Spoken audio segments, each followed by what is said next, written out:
I mean, I get the whole not wanting to be taken advantage of. Ain't got time to let people play with you and all that, to the point where, you know, you want to put up walls, you want to change the way you go about doing stuff. All that's cool. But what I'm saying is, don't change who you are at the core of your being, who you are in your heart, and who you know yourself to be, just because you had a few bad experiences with people who either didn't speak your same love language, or who just didn't appreciate you. You know what I'm saying? Based on your perspective of them. It don't necessarily mean they bad people or they wronged you. You know, you just didn't get what you visioned or what you expected out of the situation. Because you're not the only person that have feelings. You're not the only person that have free will. You know what I'm saying? You got to consider stuff like that when you're dealing with other people. Just because a person don't align with you or don't agree with you, don't mean they was never for you. People change, people outgrow, you know, people tap into other things at their own free will.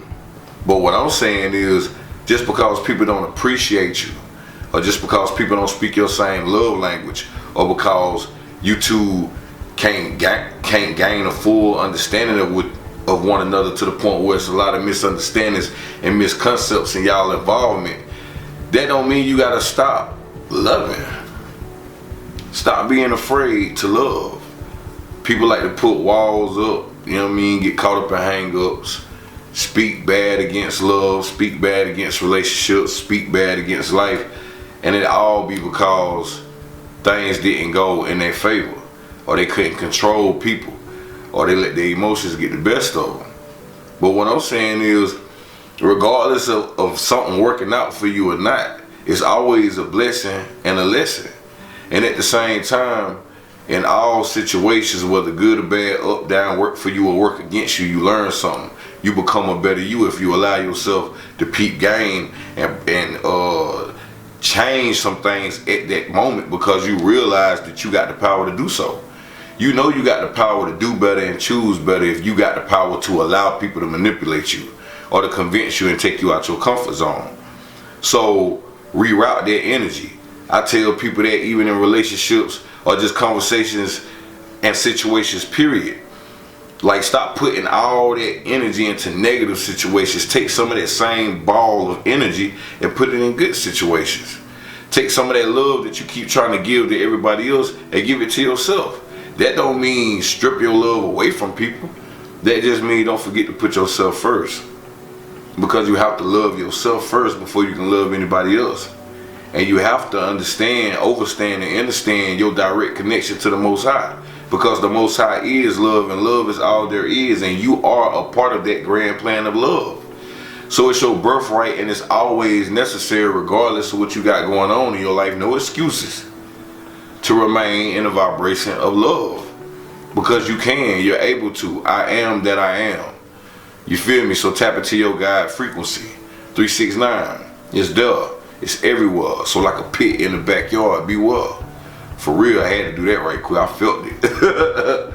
But nah, man, you know, I just don't want people to give up on love, or to feel like love ain't a thing no more, because everybody either choosing loyalty or a lot of their own personal experiences didn't work out for them on the individual level.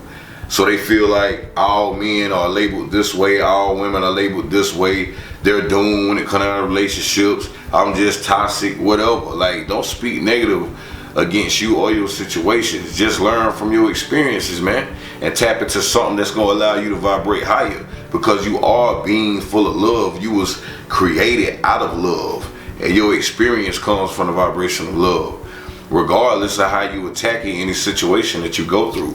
But you shouldn't let people knock you off your pivot.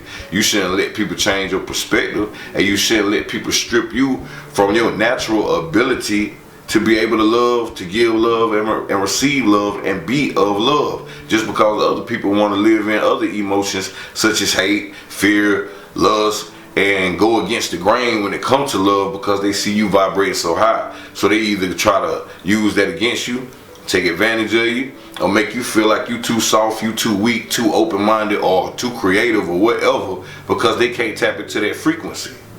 Don't let people think something wrong with you because you happy, or because you loving, or because you at peace, or because you want to help people, or because you take things personal. You are who you are for a reason. And if a person ain't willing to take time to understand that or value that, they can't respect that. But you shouldn't allow them to disrespect you because they having issues of their own when it come down to you. You cut that, you don't match that, you detach that, and remain in that vibration of love as you supposed to. So don't let nobody make you feel like love ain't what's up. One thing about love is just like God, it's always popping.